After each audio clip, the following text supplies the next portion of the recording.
네, CS2023 막 올랐습니다. 사실 많은 이슈들이 나왔고 이미 어떤 기술이 주로 선보일 것인가 CS가 시작되기 전부터 뉴스들이 쏟아졌기 때문에 대략 어떤 종목들이 수혜주일지 또 움직일지 예측을 하셨을 겁니다. 여러분의 생각대로 가고 있는지 한번 점검이 필요할 것 같네요. 이번 시간 루크투자연구소 임순재 대표와 함께하겠습니다. 어서 오세요. 네, 안녕하십니까? 네, 안녕하십니까? 예전에는 정말 예전에는 그 CES에서 특히나 스마트폰 이야기가 네, 많았고, 예, 그러고 아니면 나서는 가전제품 얘기 많이 나왔고. 가전제품 많았고, 이제 조금 더 시장이 지나갔을 땐 전장 이야기도 나왔는데 네, 그렇죠. 지금은 로봇, AI 이쪽이긴 해요. 네. 근데 이게 또 이번에 새로 나온 건 아니라서 네, 그렇죠. CES 반응 어때요? 많이 좀 획기적이다라는 반응입니까? 아니면 좀 지루합니까? 일단 뭐 지금 상황에서는 뭐 그동안 3년 동안 지금 코로나 때문에 안 열렸기 때문에 네. 그 사람들이 안 열렸던 거에 대한 이제 반대적인 심리 때문에 좀 화끈하다라고 보시는 게 좀 맞지 않을까 싶습니다. 다만 이제 기술적으로 본다라고 하게 되면 아주 뭐 획기적으로 나온 그런 기술은 좀 없다라고 보시면 될 것 같고요. 그러다 보니까 그 기존의 이제 기술을 업그레이드 되면서 과연 어떤 식의 이제 업그레이드가 됐느냐에 좀 더 관심을 가지시는 거 아닌가 싶습니다. 뭐 이번에 CES가 지금 뭐 오늘부터 이제 개막을 해서 이제 8일까지 개막이 됐는데요. 뭐 176개국에 한 3,200개 기업이 나오니까 그만큼 이 전시회 기간 동안 이제 새로운 기술들이 좀 많이 나온다라고 보시면 될 것 같습니다. 뭐 국내 같은 경우도 뭐 5개 그룹, 뭐 국내 5대 그룹 다 참석을 한 그런 상황이고요. 그 외에 뭐 여러 개의 기업들이 지금 참여를 하고 있는 그런 상황이다라고 보시면 되겠습니다. 네, 이번에 핵심 테마를 한번 정리해 볼게요. 메타버스가 있고요. 모빌리티도 있고 디지털 헬스, 지속 가능성, 휴먼 시큐리티 이렇게 있는데 이 중에서 혹시 뭐 임순재 대표님이 가장 기대해보는 그런 테마는 어떤 쪽입니까? 아마 시장에서 제일 관심 있어 하는 쪽은 이제 메타버스나 아니면 모빌리티 쪽 아닐까라는 그렇죠. 생각을 해보고 있습니다.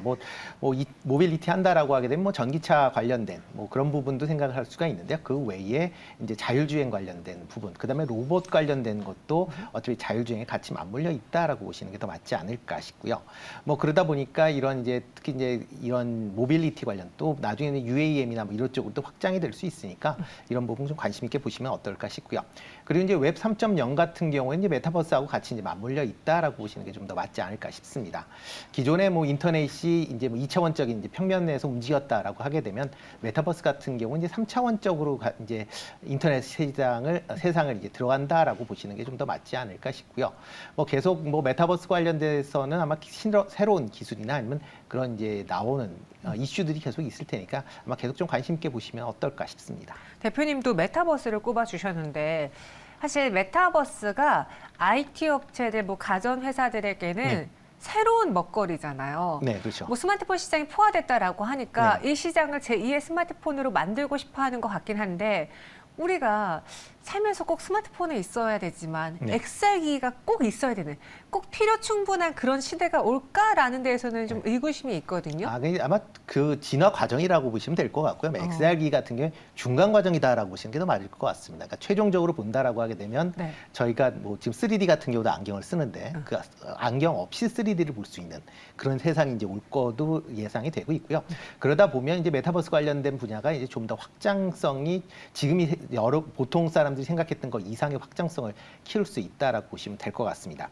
다만 지금 현재 그 시장 자체가 이제 진입 초반이다라고 보시면 될 것 같고요. 과거에 뭐 저희도 이제 2000년대 초반에 인터넷이 이제 보급이 되기 시작을 할 때 과연 인터넷으로 뭘 할 수 있을까라고 생각을 했는데 지금 뭐 인터넷 없으면 못 살죠. 못 살죠. 아마 메타버스도 그런 과정을 아마 이어갈 걸로 예상이 되고 있습니다.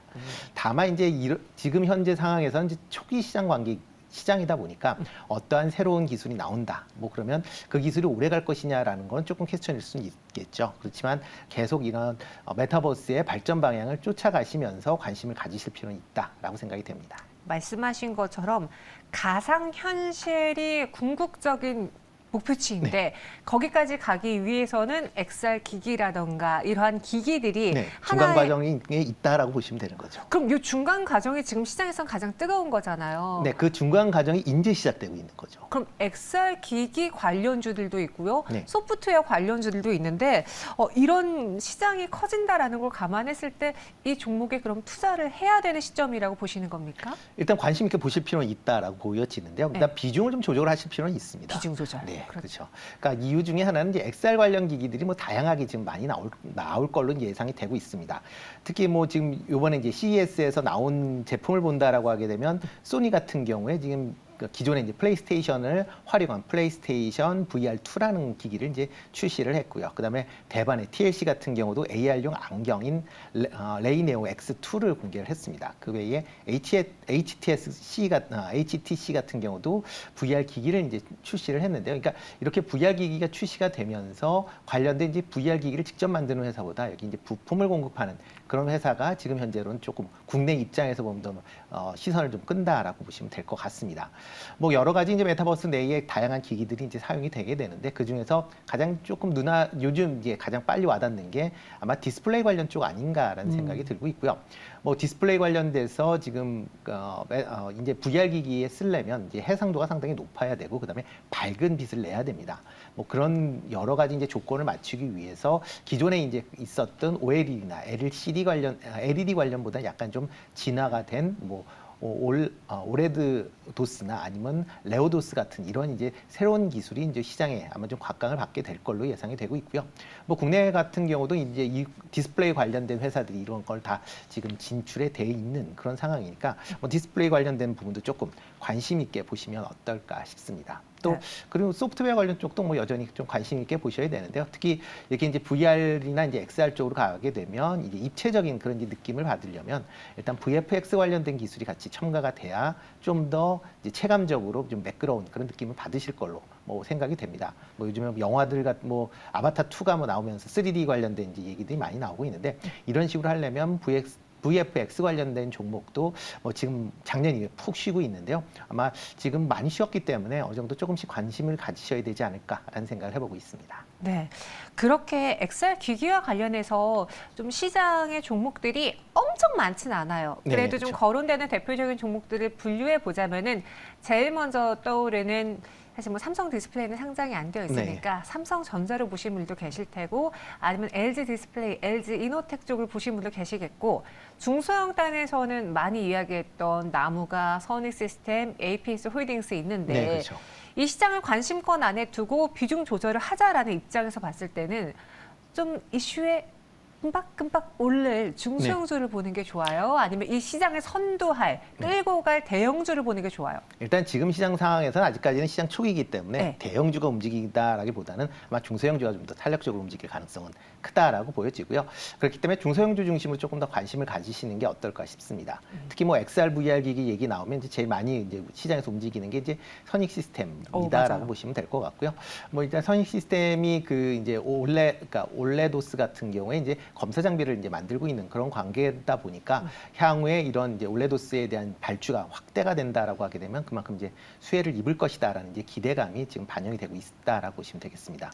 뭐 금일 같은 경우는 좀 조정을 받고 있는데요. 맞아요. 네, 뭐 전체적으로 선익 시스템 같은 경우도 한번 뭐 중장기적인 관점에서 조금 관심 있게 좀 보시면 어떨까 싶고요.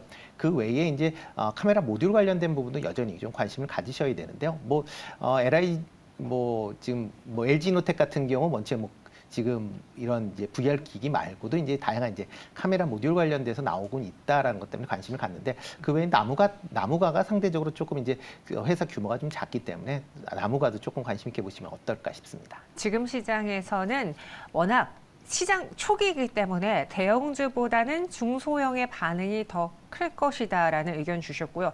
오늘 나무가랑 선익시스템 이런 종목들이 왜 하락 전환했는지 CS는 시작이 됐고 메타버스가 가장 주역심이라고 하는데 이 종목이 왜 안 갈까요? 고민하신 분들이 많을 거예요. 상대적으로 로봇주는 네. 뜨겁거든요. 네. 뭔가 로봇 쪽으로 조금 더 매기가 쏠려서 이 메타버스 주들이 오늘장 부진한 건지 로봇은 또 레인보우 로보틱스가 삼성이라는 네. 큰 백을 갖고 오지 않았습니까? 네, 그렇죠. 그러니까 일단 뭐 뉴스가 나왔기 때문에 네. 일단 뭐 VR 관련돼서 조금 주춤거리는 거 아닌가라는 아. 생각이 들고요.